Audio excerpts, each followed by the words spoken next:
Well, guys, we're going to go ahead and get started on 2023 FRQ number 1.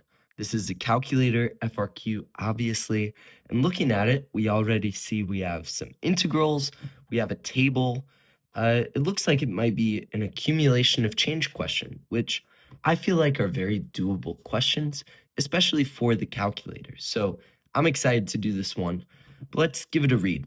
It says a customer at a gas station is pumping gasoline into a gas tank. The rate of flow of gasoline is modeled by differentiable function f, where f of t is measured in gallons per second, and t is measured in seconds since pumping began. Selected values of f of t are given in the table. So this f of t is just how fast the gas is flowing, right? Now, part A says using correct units, interpret the meaning of, I'll write it down for us.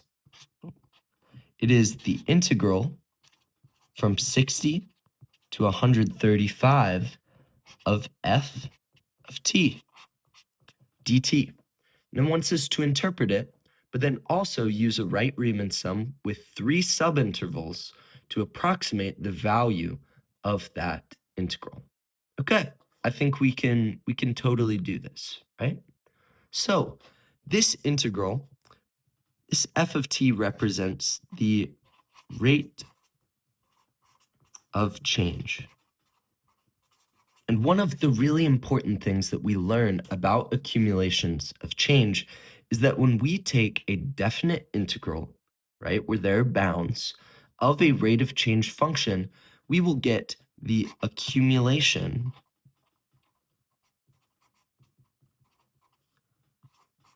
of change. And that is what this integral represents, the accumulation of, in this case, gallons of gasoline. So I would say this is the accumulation change, or the amount of gas pumped in. It looks like it's pumping into a gas tank. The amount of gas pumped in a gas tank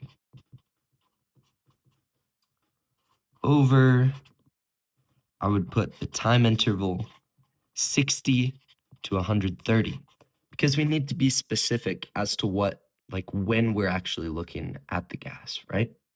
So that would be my interpretation. And oh, it asks for using correct units. So I would say the amount of gas in gallons, right? Because the amount of gas is going to be measured in gallons based on what the question is saying. So that would be the answer to the first part of A, but now it asks us to do a Riemann sum. Now for a Riemann sum, what I'm going to do is I'm going to sum up the length of the interval times the value of the function.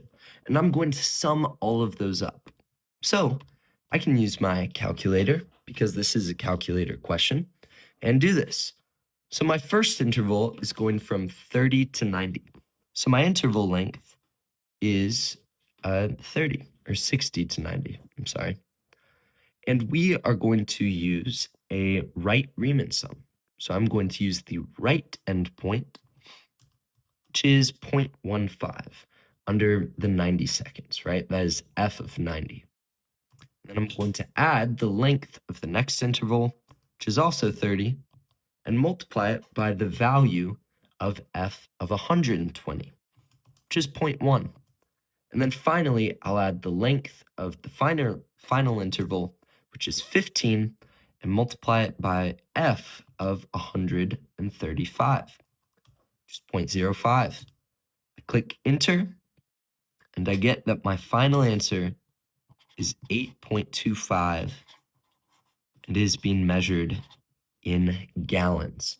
And that would be the exact, or not an exact, it would be an approximation for the amount of gas that is put into the gas tank over the interval from 60 to 135. So that's part A, not too bad. I think the biggest thing with that is interpretation, understanding that when we integrate, a rate of change function, we will get the accumulation of change. So, okay, let's move on to part B. And part B says, must there exist a value of C for C is between 60 and 120 such that f prime of C is equal to 0. Now, as a hint on the AP test, whenever there's a value of C being used, we want to think through a couple of things. Mean value theorem, intermediate value theorem, and Rolle's theorem. Almost always when the AP uses a variable C and asks you if it exists, you're going to use one of these three theorems. It is like almost without a doubt what you're going to use. And in this case, it's asking us when f prime of C is equal to 0. And that is a part of Rolle's theorem. Rolle's theorem says that if a function is continuous and differentiable over an interval, a to b, then if f of a equals f of b, then there must exist at one point C such that f prime of C is equal to 0. And that's Rolle's theorem. I mean, you can look it up. But in practice, what this means is if over the interval there is a place where f of a equals f of b, any place, it doesn't even have to just be the endpoints, just 2 points on the interval. If that is true for any 2 points on the interval, then there must be a place where f prime of C equals 0. So now, looking at this table, we see that at t equals 60 and at t equals 120, f of 60 equals f of 120, which equals 0.1. So therefore, according to Rolle's theorem, there must exist a point C such that f prime of C is equal to 2. So for this question, what they're looking for is they're looking for you to state Rolle's theorem and then identify that there is a point where f of a equals f of b. And if you do that correctly, you should get all the points on this one. A relatively simple question. I know on the rubric for this question, they mainly mention mean value theorem, but if you look in the scoring notes, it says specifically that a response may reference mean value theorem or Rolle's theorem. Rolle's theorem is the more specific version of mean value theorem, where f of a equals f of b. I think it is a great way to show your mastery of this topic on the AP exam. But that's all we got for part B. So let's move on to part C. So far, we haven't really had to use the calculator for too much. It's just kind of been, doing this small little addition problem. So I'm kind of expecting that the calculator will be used a little bit more on this next set. But part C says the flow of gasoline in gallons per second can also be modeled by this. And it is an ugly function, but it's t over 500 times the cosine of, looks like t over 120 squared. Sorry if that got a little messy. I was trying to make sure that I had all my parentheses correct. And this is true over the interval 0 to 150. And it asks us to use this model, find the average rate of flow of gasoline over the time interval 0 to 150. So what this is asking us for is the average value of this function, which models the flow of the gasoline. The general form for average value of a function is this: the integral from a to b of f of x dx divided by b minus a. So if I just use this function and I integrate from 0 to 150 and then divide by 150 minus 0, that will give me the average rate of flow of the gasoline. So in order to do this, I have a couple of options. One of my favorite ways to do this definite integral, and I'll kind of write it out in terms of g of t, going from 0 to 150, g of t dt divided by 150. One of my favorite ways to do definite integrals is by clicking on Math and then going all the way down to number 9, this function integral. And what this allows us to do is just solve any definite integral. Now for me, I'll put in the bounds like normal, 0 to 150. I typically just use this X button no matter what the variable is. It'll get you the same value. You just need to make sure that you use the same variable as your constant or not as your constant of integration, but the variable you're integrating over, as well as the variable of the function. So I'll type in this function for g of t, just using x instead of t. So it'd be x divided by 500 times the cosine of t, and we'll use x again, divided by 120 squared.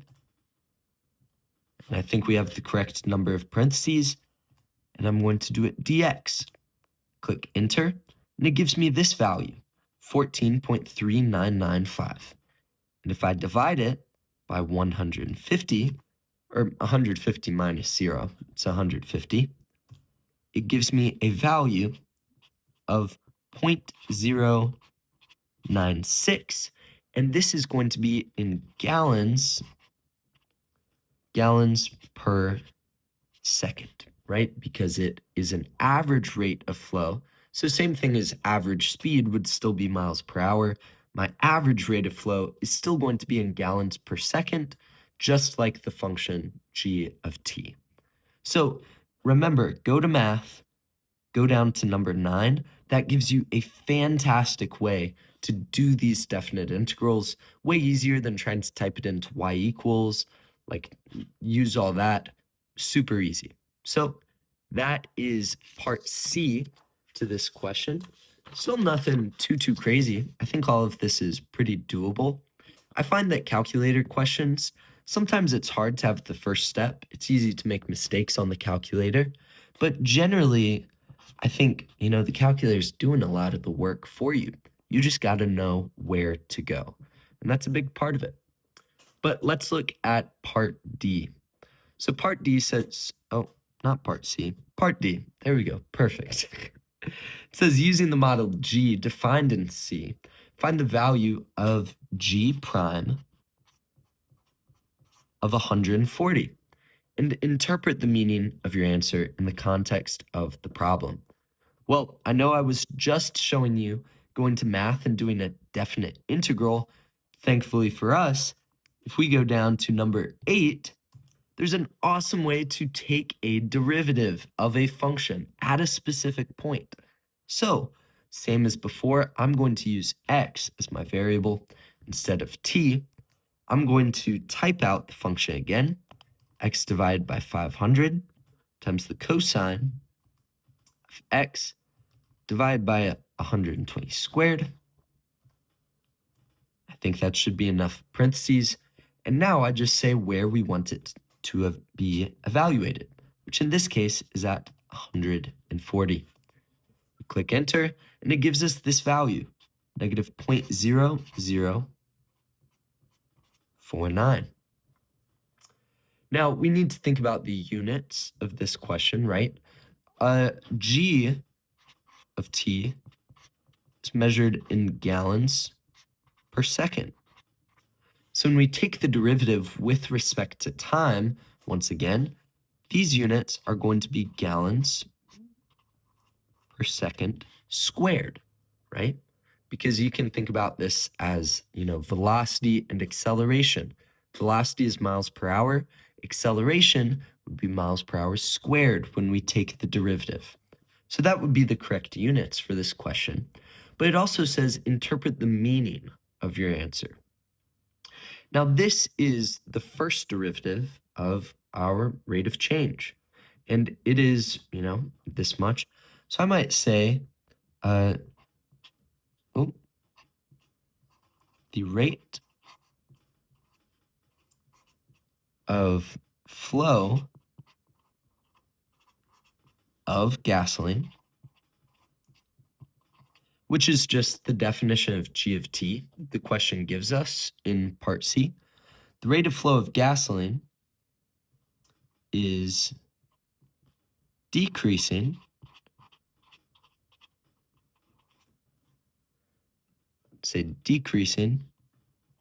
at a rate of, and now we can just put our value that we solved for, right? This is a rate of change, and it is decreasing at a rate of 0.0049 gallons per second squared. It's decreasing at that rate. Now, I think we do need to be careful, right? Because we could say something like the rate of flow of gasoline is changing at a rate of negative 0.0049. But if we are saying that the rate of flow is decreasing at a rate of, I would probably just put this value and give the positive answer for that one. But so that would be our final answer to part D. Works out pretty well. Not too crazy of a question in terms of like real calculus that we need to do, but interpretation, obviously so important. These rate of change questions show up so much. They're so worthwhile going over. Like there are lots of them that are on the AP's website. And yeah, going through these questions, they should start to hone in your understanding of them to where you're never confused and you constantly just know 100% how to interpret these questions. Or at least that's the hope, right? But that's all I got for question number 1. I hope that you guys have a lovely day, and I will hopefully see you guys again soon. So happy practicing some more calculus. Bye.